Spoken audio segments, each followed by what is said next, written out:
Graça e paz, gente querida, povo de Deus. Mais uma vez é um privilégio poder estar aqui com vocês através desta live e implantar no seu espírito a infalível Palavra de Deus. Eu venho aqui com uma convicção no meu coração.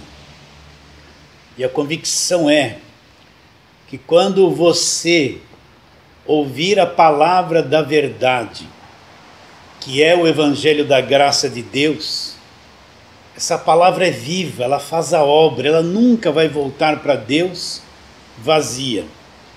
Então eu tenho convicção que quando você ouvir a palavra da verdade, que é o Evangelho da graça de Deus, aí dentro, no teu espírito, você vai ser despertado para conhecer a grandeza do Evangelho da graça de Deus, conhecer a riqueza que existe no Evangelho da graça de Deus. E como consequência desse conhecimento se cumprirá aquilo que Jesus Cristo disse: e conhecereis a verdade, e a verdade conhecida vos libertará. Então nunca esqueça que o homem é liberto pelo conhecimento. O homem não é liberto por gritaria, por imposição de mãos, por passar muito óleo na sua cabeça, na sua testa. O homem não é liberto por fazer um monte de campanhas e coisas religiosas que são impostas sobre a vida deles. Isso não liberta o homem. Pelo contrário, isso pode tornar o homem escravo da religião. Agora, o homem é liberto pelo conhecimento. Como eu acabei de dizer, Jesus disse: conhecereis a verdade conhecida.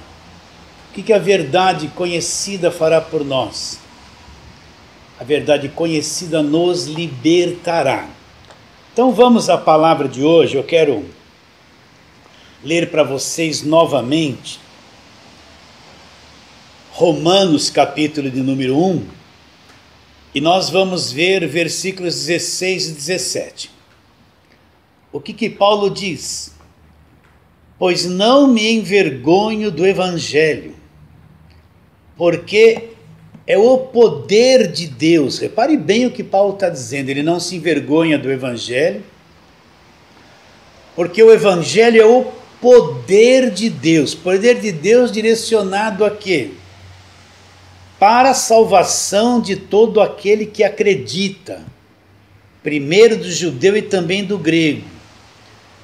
Visto que a justiça de Deus se revela onde? Na lei? Não. A justiça de Deus se revela no Evangelho, de fé em fé, como está escrito: o justo, aquele que foi justificado pelo sangue da cruz. Como é que essa pessoa vai viver? Ele diz que o justo viverá. Ele viverá por meio da sua própria fé. Ele não vai viver pela fé do pastor dele. Ele não vai viver pela fé do bispo. Ele não vai viver pela fé do apóstolo. Ele não vai viver pela fé daquela irmãzinha que fica revelando, falando em línguas. Ele não vai viver pela fé de ninguém. A Bíblia diz que o justo vai viver pela sua própria fé. A vida dele será aquilo que ele acredita. A tua vida é aquilo que você acredita. Então o justo vai viver o quê?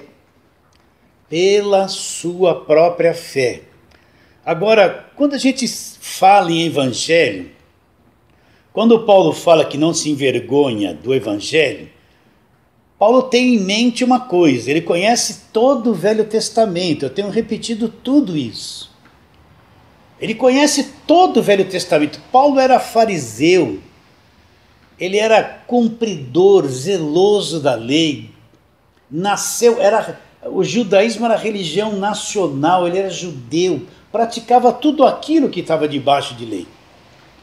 Agora, quando Paulo fala do Evangelho, Ele sabe que toda aquela velha aliança não tem nada a ver com o Evangelho.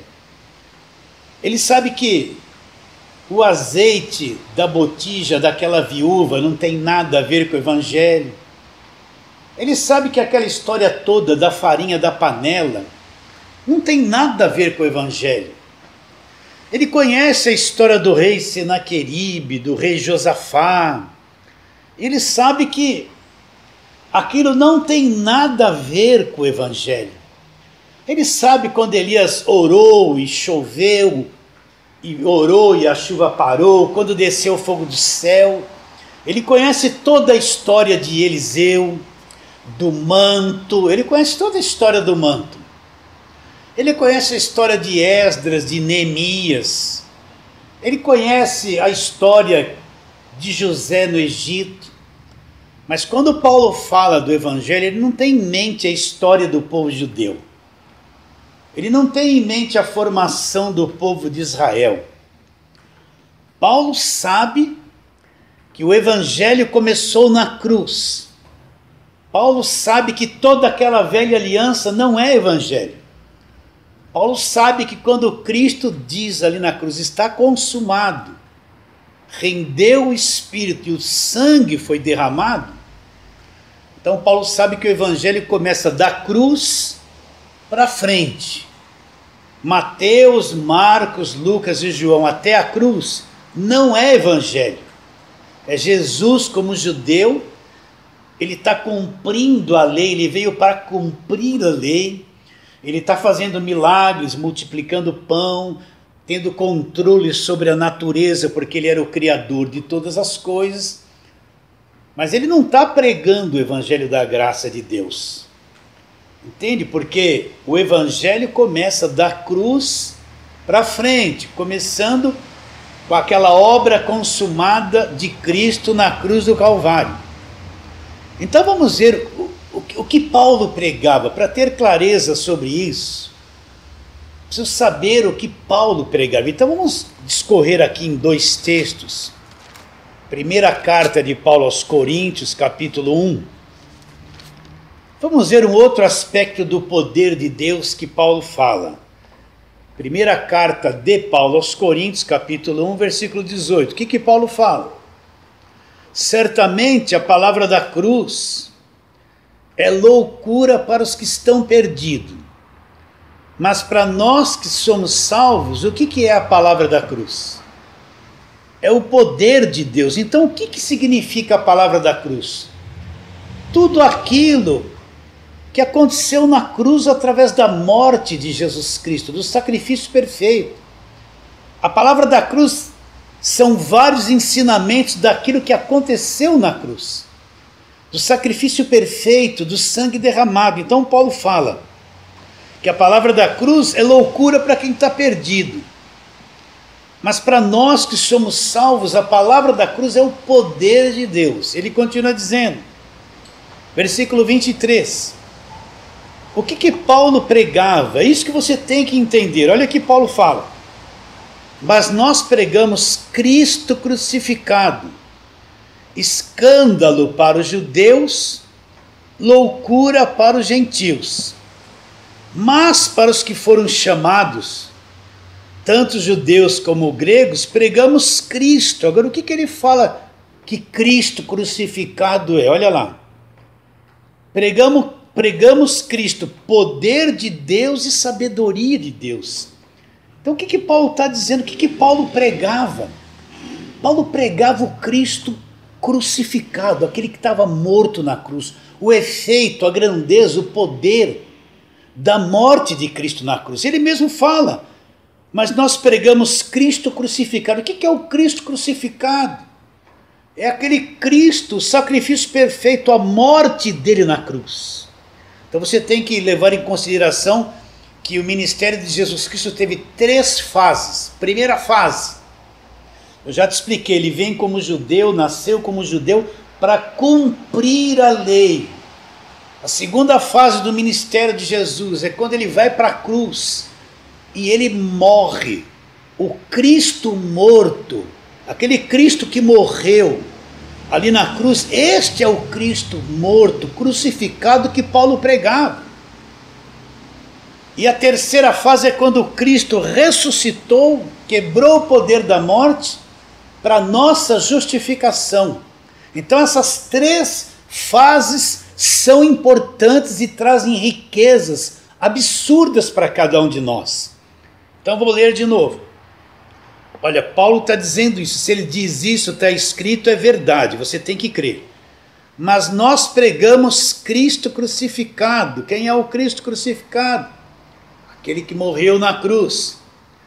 Escândalo para os judeus, porque os judeus não criam nele. E loucura para os gentios, mas para nós que fomos chamados, tanto judeus como gregos, pregamos Cristo. O que Cristo é? Poder de Deus e sabedoria de Deus. Então esse Cristo crucificado, ele é o poder de Deus e a sabedoria de Deus. Agora vamos para o capítulo 2 desta primeira carta de Paulo aos Coríntios, onde diz assim: eu, irmãos, quando fui ter convosco, anunciando-vos o testemunho de Deus. Repare bem o que Paulo diz. Não o fiz com ostentação de linguagem ou de sabedoria, porque decidi nada saber entre vós, senão, olha o que está escrito, Jesus Cristo e este crucificado. E que Paulo mais diz? E foi em fraqueza, temor e grande tremor que eu estive entre vós. A minha palavra e a minha pregação não consistiram em linguagem persuasiva de sabedoria humana, mas em demonstração do Espírito e de poder. Para quê? Aí Paulo diz, para que a vossa fé não se apoiasse em sabedoria humana, mas se apoiasse aonde? No poder de Deus. Então, quando Paulo vai aos Coríntios, ele relata aqui no capítulo 2, ele não usou palavras persuasivas de sabedoria humana, ele não foi contar historinha para aquele povo, não é? Ele decidiu nada saber senão Jesus Cristo e este crucificado. Por que Paulo foi pregar o Cristo crucificado? Para que a fé dos coríntios não se apoiasse em sabedoria humana, mas se apoiasse aonde? No poder de Deus. Então, do Cristo crucificado, da cruz, da morte dele, do sangue derramado para frente, é que começa o Evangelho. Por isso que Paulo fala, não me envergonhe do Evangelho. O que é o Evangelho? O Evangelho é o poder de Deus para a salvação de todo aquele que acredita. Agora, o Evangelho, a cruz de Cristo é o centro do Evangelho. E ela se abre em verdades, como se fosse um leque, em várias verdades. Na última vez nós falamos sobre a redenção, que é uma verdade real que existe dentro do Evangelho. E hoje nós vamos falar outra. Eu quero abrir com vocês Atos, capítulo de número 20. Atos 20. Eu quero ler aqui um versículo para você, que é sobre isso que nós vamos falar hoje. Paulo está se despedindo dos presbíteros lá da cidade de Éfeso, e no versículo 24 de Atos 20, Paulo diz assim: porém nada considero a minha vida preciosa para mim mesmo, contanto que complete a minha carreira e o ministério que recebi do Senhor Jesus. E qual foi o ministério e a carreira que Paulo recebeu do Senhor Jesus? Ele diz, para testemunhar o quê? Preste atenção, o Evangelho da graça de Deus. Testemunhar o quê, Paulo? O Evangelho da graça de Deus. Esse foi o ministério que Paulo recebeu do Senhor. Depois ele discorre em alguma fala, até chegar no versículo 28. Aí ele diz, está orientando aquela liderança que ficaria lá. Paulo agora vai para Jerusalém, vai ser preso.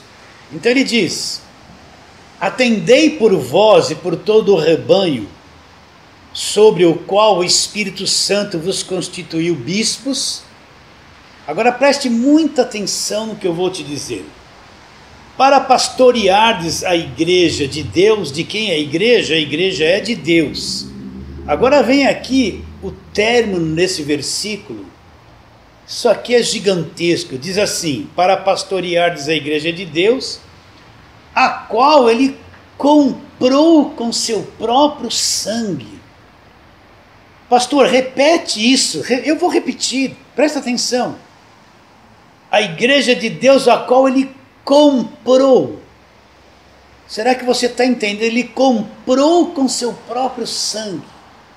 O que Paulo está dizendo? Que a igreja, que é você, que sou eu, que somos nós, que são os eleitos, os predestinados, os chamados segundo o propósito de Deus, Deus comprou-nos com seu próprio sangue, nos tornando propriedade exclusiva de Deus.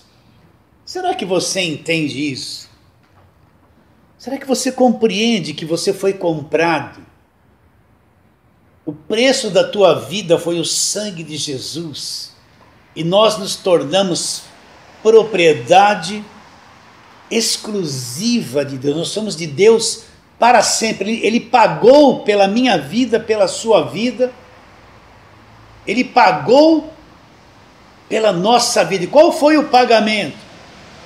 Aquele sangue, o sangue da nova aliança, o sangue da nova e eterna aliança que foi derramado por Cristo na cruz do Calvário.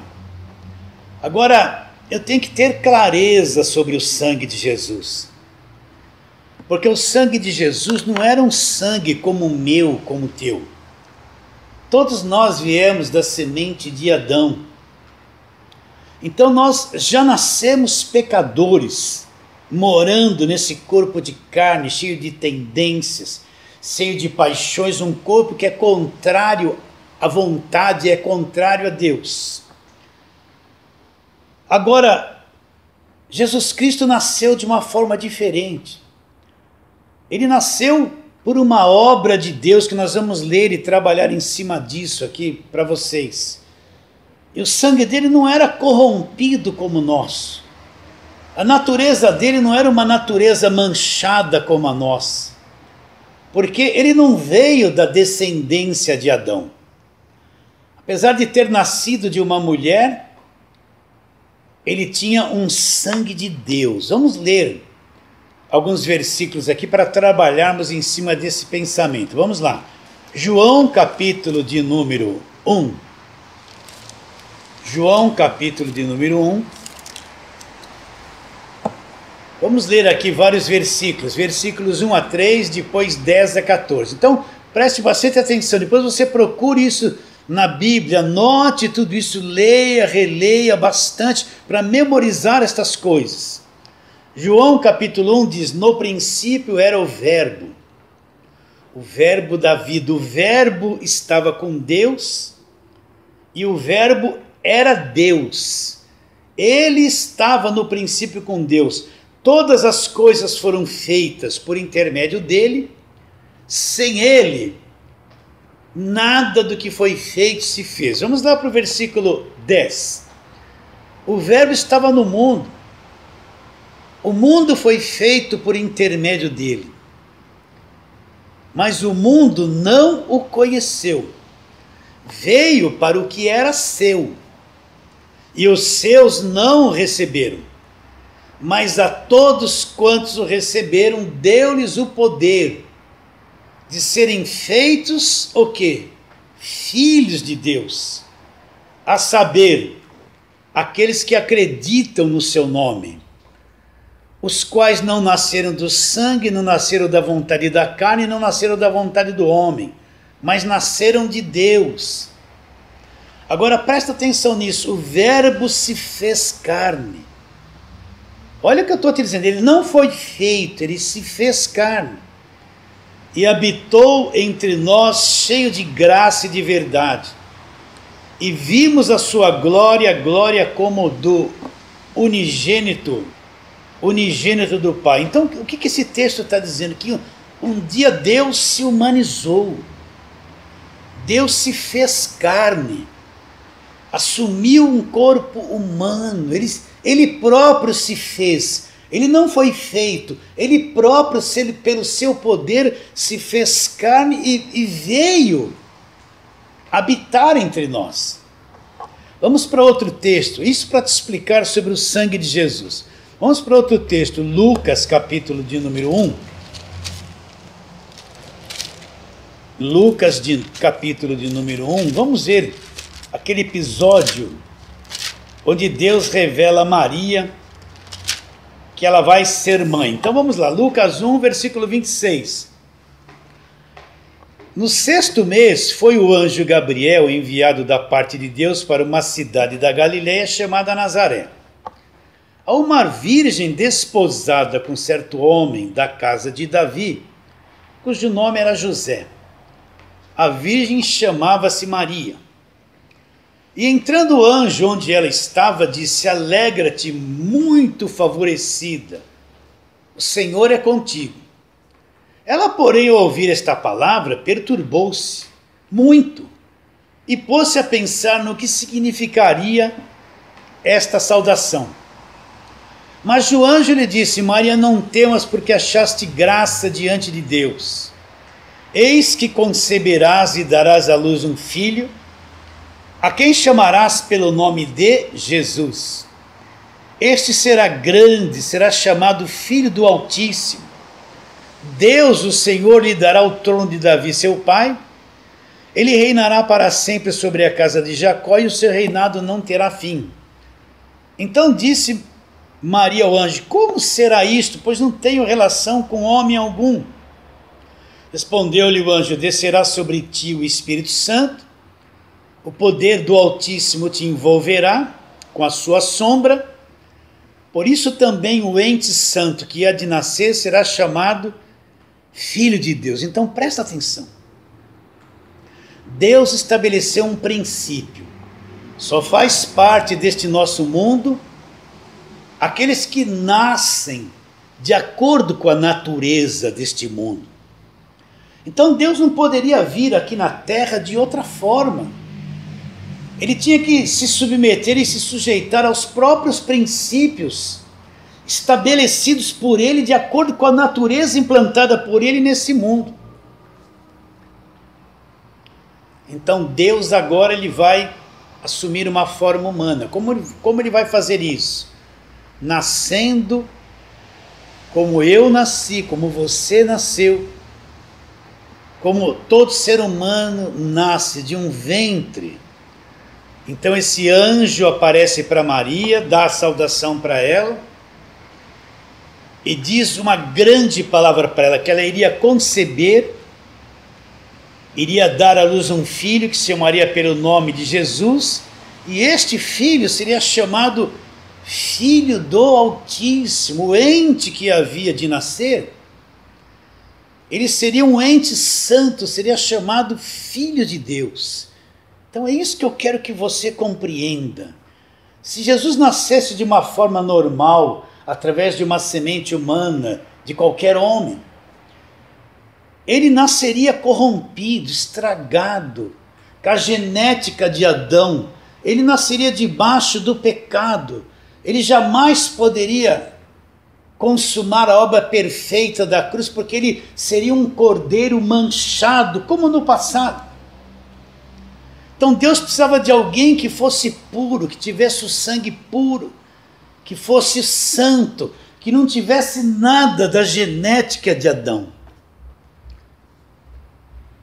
Para que tivesse um sangue sem mancha, um sangue sem pecado, porque todos que vêm de Adão trazem um sangue manchado, um sangue com pecado, trazem uma natureza caída. Jesus não poderia nascer nesse mundo dessa forma. Agora ele precisa nascer para ser o salvador de toda a humanidade, mas sem a corrupção que vem de Adão. Então Deus escolhe Maria, traz esta palavra para Maria, e ela disse: mas como será isso? Eu não tenho contato com homem algum. E o que o anjo disse? Vai descer sobre você o Espírito Santo e o poder do Altíssimo vai envolver você com a sua sombra. E o ente santo que há de nascer será chamado o quê? Filho de Deus. Então, preste atenção. Jesus tinha uma mãe natural, mas ele não tinha um pai natural, ele tinha um pai sobrenatural. Aquilo que foi gerado no ventre de Maria era filho de Deus, não veio de uma semente corrompida, não veio de uma semente humana corrompida de homem. Ele não herdou nada de Adão. Ele tinha uma mãe natural para poder gerar um corpo físico, mas ele tinha um pai sobrenatural, uma genética de Deus. Quando quer saber se realmente a criança é filha daquele homem, daquele pai, o que se faz?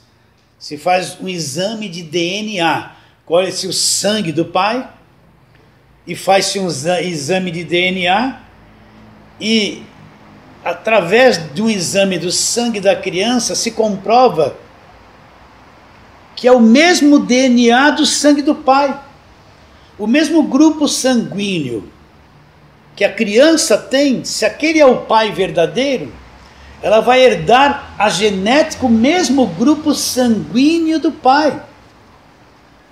Para você entender o sangue de Jesus. Então, Jesus teve uma mãe natural, Maria, mas ele teve um pai sobrenatural, Deus. Entende? Então o grupo sanguíneo de Jesus, entenda isso, você tem que entender isso. Não era um grupo sanguíneo de um homem natural. O grupo sanguíneo de Jesus não veio nada de Adão.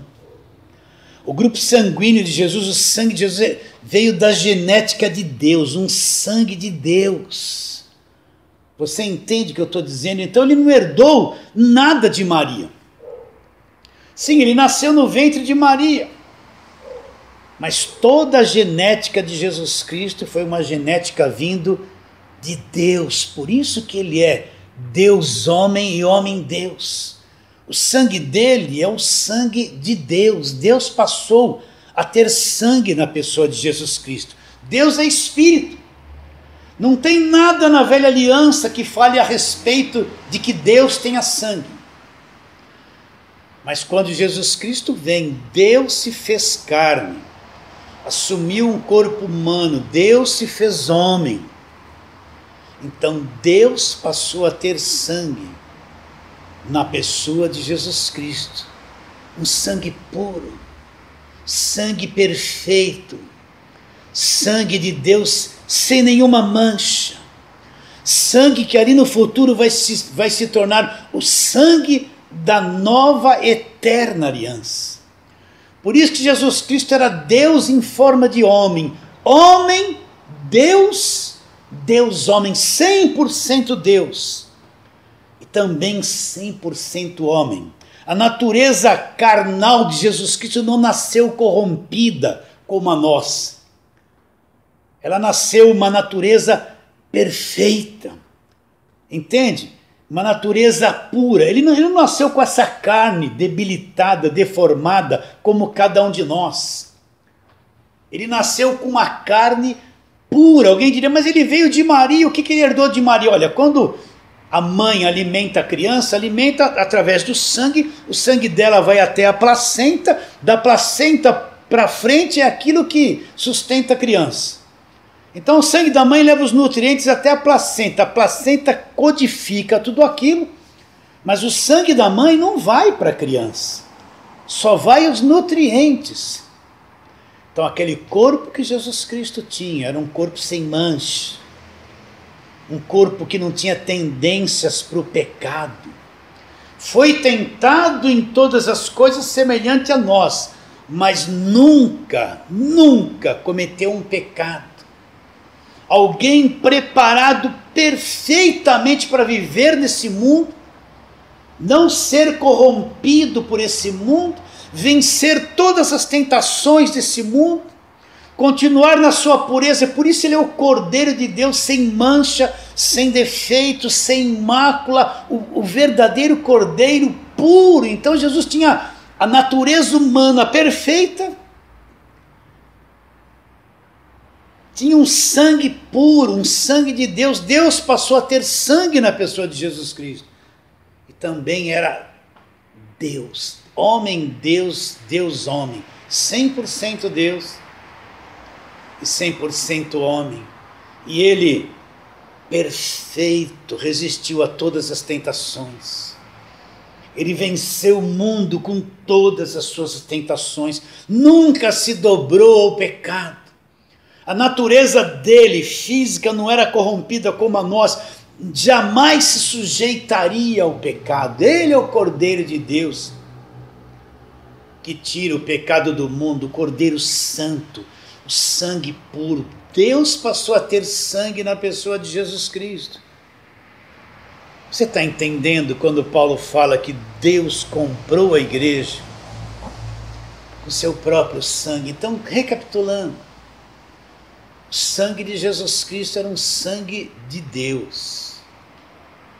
Deus passou a ter sangue na pessoa de Jesus Cristo. Este é o sangue, presta atenção, da nova aliança. Qual era o selo da velha aliança? Sangue de animais, de bodes, de bezerros.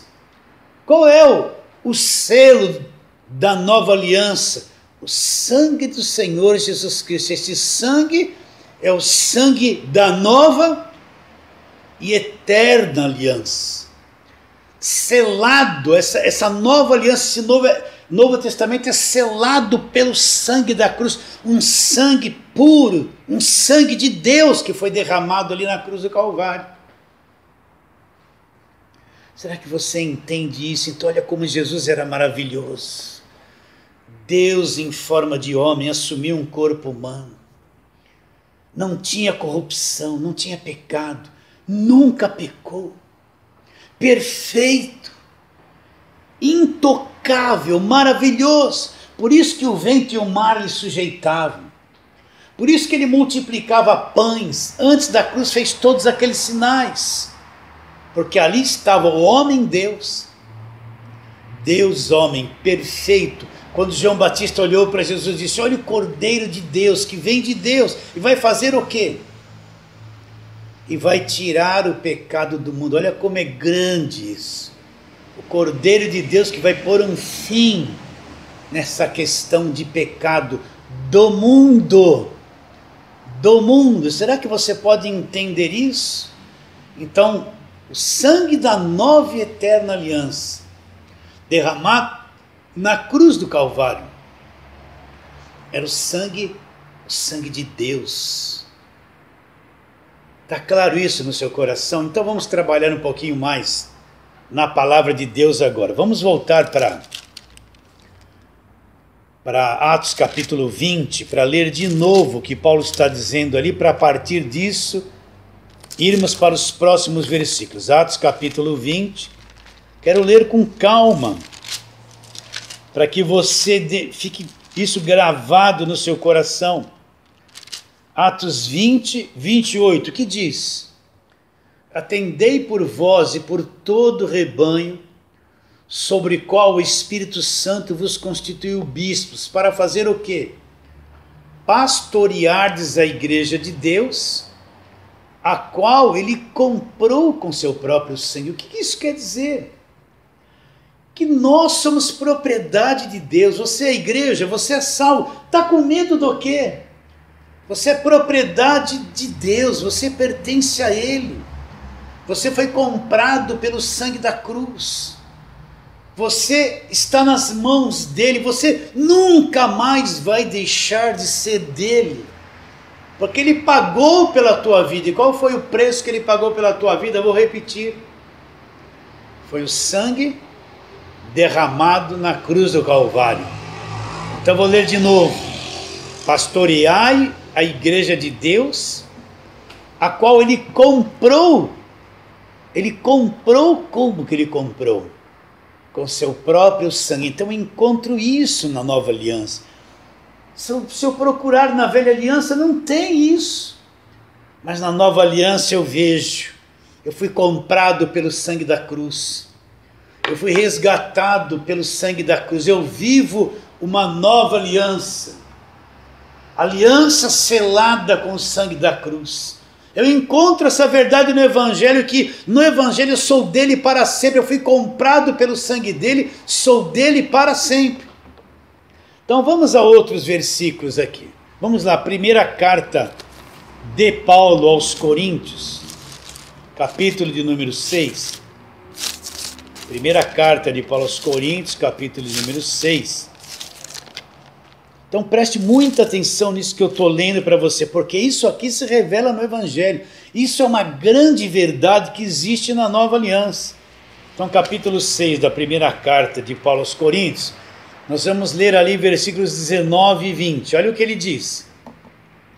Está fazendo uma pergunta. Esse capítulo fala sobre a sensualidade que existia na igreja dos Coríntios, as coisas erradas que eles estavam fazendo lá. E depois ele vai em diante, discorrendo, e chega no versículo 29. Acaso não sabeis que o vosso corpo é santuário do Espírito Santo que está em vós? Olha o que ele está dizendo. Vocês não sabem que vocês são santuário do Espírito Santo? O Espírito Santo está onde? Em vocês, habita em nós. O qual está em vós e o qual vocês têm da parte de Deus, e que vocês não são de vocês mesmos. Vou ler de novo. Acaso não sabeis que o vosso corpo é santuário do Espírito Santo que está em vós, o qual tendes da parte de Deus, e que não sois de vós mesmos? Agora ele diz, porque fostes comprados por preço. O que Paulo está dizendo? Vocês não são de vocês mesmos. Vocês foram comprados por preço. Qual foi o preço que foi pago pela minha vida, pela tua vida? A qual ele comprou com seu próprio sangue. O preço que foi pago foi o sangue da cruz. Aí ele diz, porque fostes comprados por preço, agora pois glorificai a Deus no vosso corpo. Vamos a outro versículo, aí primeira carta de Paulo aos Coríntios, capítulo 7. Vamos ali para o versículo de número 23,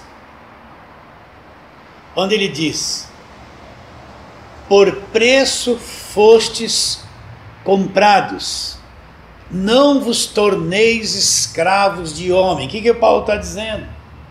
Que nós que somos igreja, nós somos comprados por preço. Qual foi o preço? Eu estou falando isso aí para você memorizar. O preço foi o sangue que Jesus derramou na cruz do Calvário. Por preço fostes comprados. Não vos torneis escravos de homens.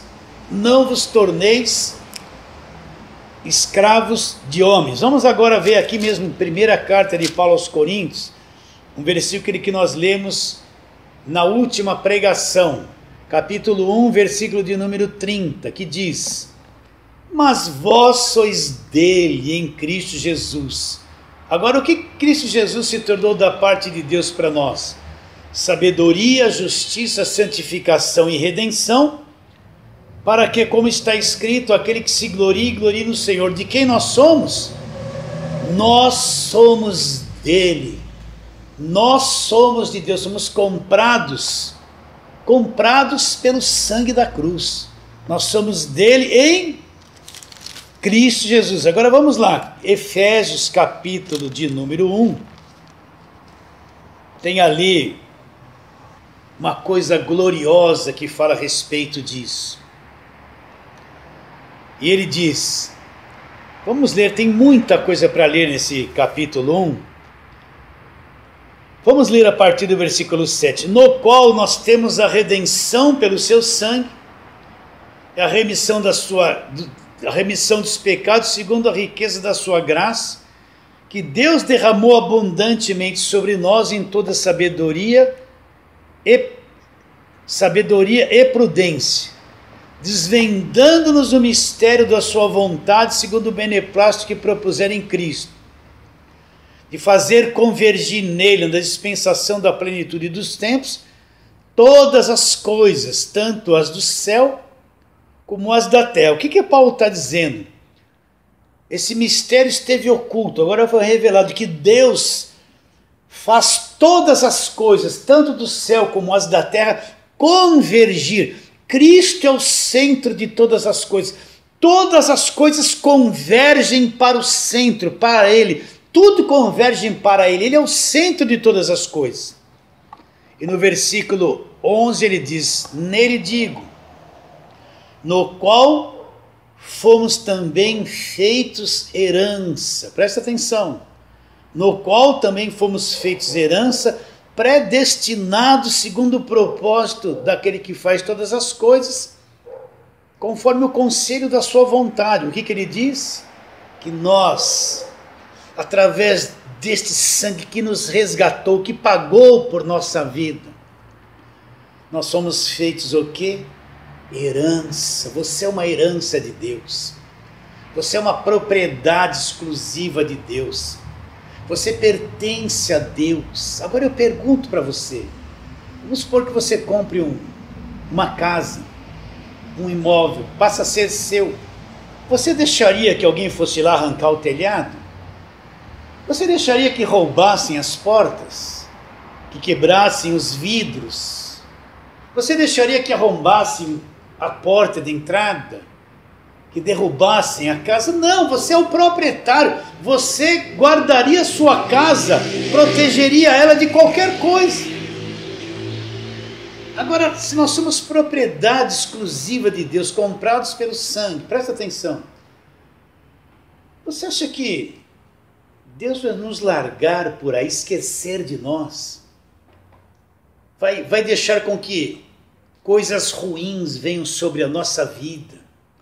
Vai nos deixar debaixo de medos, de pavores, de desespero, de incertezas, como nós vemos que está acontecendo nos dias de hoje? Se você que é uma pessoa comum guardaria a tua casa, imagine como Deus vai nos guardar, como Deus nos guardará. Imagine como Deus está em nós e nos protegerá e nos livrará de todo mal. Descansa o teu coração. Você foi comprado por preço, você pertence a Ele, você é dele. Exercite a fé naquilo que a palavra de Deus diz a teu respeito. A tua vida foi comprada pelo sangue de Jesus. Então Jesus vai te guardar.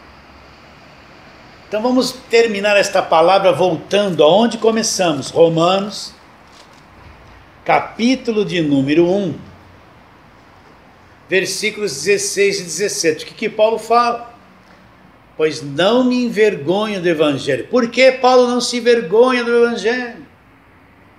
Porque é o poder de Deus para a salvação de todo aquele que crê. Primeiro do judeu e também do grego. Visto que a justiça de Deus se revela onde? Na lei? Não. Se revela no Evangelho, de fé em fé. Como está escrito, o justo vai viver como? Pela fé dos outros? Não. O justo viverá por sua própria fé. Então receba essa palavra, cresça.